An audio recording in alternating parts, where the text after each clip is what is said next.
What comes before? पहले क्या आता है?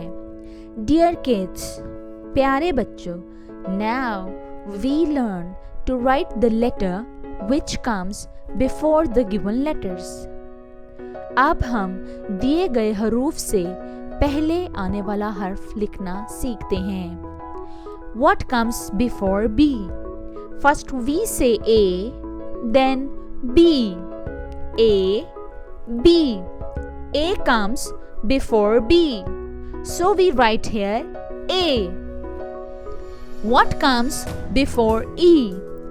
First we say D, then E. D, E. D comes before E. So we write here D. What comes before H? First we say G, then H. G, H. G comes before H. So we write here G. What comes before C?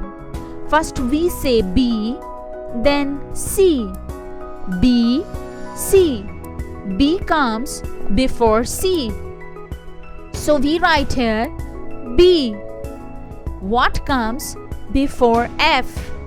First we say E, then F. E, F. E comes before F. So we write here E.